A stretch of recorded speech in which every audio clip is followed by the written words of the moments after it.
வணக்கம் உறவுகளே, உங்கள் தூத்துக்குடி பாரம்பரிய மீனவன். வணக்கம் உறவுகளே, இது உங்கள் டூட்டி ஜோஜூஸ் கிச்சன். ஜே மீன் கடை, தூத்துக்குடி பிரைட்டுன்னு கேட்டால் சொல்லிடுவாங்க. நம்ம கடை தூத்துக்குடி அந்தோனியார் கோயில் பக்கம் இருக்குது. ரயில்வே ஸ்டேஷனுக்கும் பஸ் ஸ்டாண்டுக்கும் ரொம்ப பக்கத்தில் இருக்குது. தினம் புது வகையான கடல் உணவுகள் எல்லாமே, மீன்கள் எல்லாமே நம்மள்கிட்ட கிடைக்கும். எல்லாமே டெய்லி ஃப்ரெஷ்ஷாக வர்ற மீன்கள், நண்டு வகைகள், இறால் வகைகள் எல்லாமே இருக்கும். நான் இன்றைக்கி உங்களுக்கு ஒரு புது ரெசிபி சொல்லி தரப்போகிறேன். காரல் மீன் நீங்கள் இப்போ பார்த்துட்ருக்குது, இது கடையிலேருந்தே எனக்கு க்ளீன் பண்ணி கொடுத்துட்டாங்க.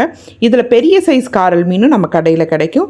இந்த காரல் மீன் வந்து விலை மலிவு, ஆனால் மருத்துவ குணத்தில் ரொம்ப ரொம்ப பெஸ்ட்டானது. இதில் ஒமேகா 3 ஃபேட்டி ஆசிட்ஸ் இருக்குது. அது மட்டும் இல்லை, விட்டமின் B12, விட்டமின் D இருக்குது. புரதச்சத்து ரொம்ப அதிகமாகவே இருக்குது. இது குழந்தை பெற்ற தாய்மார்களுக்கு கண்டிப்பாக கொடுங்க. பால் சுரக்கிறதுக்கு ரொம்ப உதவி செய்யும். அது மட்டும் இல்லை, குழந்தைங்களுக்கு கொடுங்க. வயிற்றுப்புண் இருக்கிறவங்க, வயிற்று உப்பிசமாக இருக்கிறவங்க, எதுவுமே சாப்பிட தோணலைன்னு சொல்கிறவங்க இந்த மீனை வச்சு மீன் ரசம், மீன் அவியல், மீன் மருந்து குழம்பு, இந்த மாதிரி வகைகள் செய்யலாம்.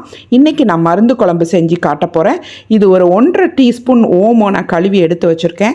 ஒரு அரை முறி தேங்காய் எடுத்து வச்சுருக்கேன். ஒரு 15 சின்ன வெங்காயம், 15 வெள்ளைப்பூண்டு பல், ஒரு 4 காஞ்ச வத்தல், ஒரு சின்ன சைஸ் தக்காளி.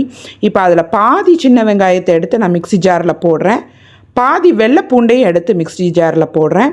4 வத்தல் போட்டுக்கிறேன். ஓமத்தையும் போட்டுக்கிறேன். இதை இப்போ நம்ம நல்லா பேஸ்ட்டாக அரைச்சிக்கலாம். இந்த குழம்புக்கு ஒரு துளி கூட எண்ணெய் தேவையில்லை. அப்படியே அந்த பச்சை மசாலாவை நீங்கள் கொட்டுங்க. மீதி இருக்கிற வெங்காயம், பூண்டு, தக்காளி பழத்தை போட்டுக்கோங்க. கொஞ்சம் மஞ்சத்தூள் போட்டுக்கோங்க. கொஞ்சம் உப்பு போட்டுக்கோங்க. தேவையான அளவு தண்ணி விட்டுக்கோங்க. இதை அப்படியே தூக்கி நீங்கள் ஸ்டவ் ஆன் பண்ணி வச்சிட வேண்டியதான். ஸ்டவ் ஆன் பண்ணி வச்சு, இது நல்லா தண்ணியாக தான் இந்த குழம்பு இருக்கணும், ரசம் மாதிரி. இந்த குழம்பு ரொம்ப நல்லா கொதித்து வந்த பிறகும் அது தண்ணியாக தான் இருக்கும். நல்லா கொதிக்க விடுங்க. கொதிக்க விட்டுட்டு ஒரு பாதி அளவு கொதித்து வந்த பிறகு நீங்கள் ஒரு 5 to 7 நிமிஷம் கொதிக்க வைங்க. வந்த பிறகு மீனை நீங்கள் உள்ளே போட்டுடலாம். மீனை பார்த்து போடுங்க. நீங்கள் மீனை போட்டு கரண்டியை விட்டு கிண்டிடக்கூடாது. மீனை உள்ளே மூழ்க வைக்கிறதுக்காக கரண்டியோட பின்பகுதியை வச்சு இப்படி நீங்கள் தட்டி விட்டால் போதும். நல்லா கொதிக்கட்டு. இன்னொரு 5 to 7 மினிட்ஸ், 5 to 7 நிமிஷம். ஒரு துளி கூட நான் எண்ணெய் போடலை. ஆனால் பாருங்கள், அதில் உள்ள நல்ல கொழுப்பில் உள்ள எண்ணெய்கள் பிரிஞ்சு வருது. இந்த மருந்து குழம்பை நீங்கள் வாரத்தில் ஒரு நாள் வச்சு சாப்பிடுங்க. மருந்து குழம்புன்னு நினச்சிட்டு டேஸ்ட் இருக்காதுன்னு நினைக்காதீங்க. டேஸ்ட் அட்டகாசமாக இருக்கும். இதை சமைச்சு சாப்பிடுங்க. இந்த நாள் தொடங்கட்டும் இனிய உணவோடு.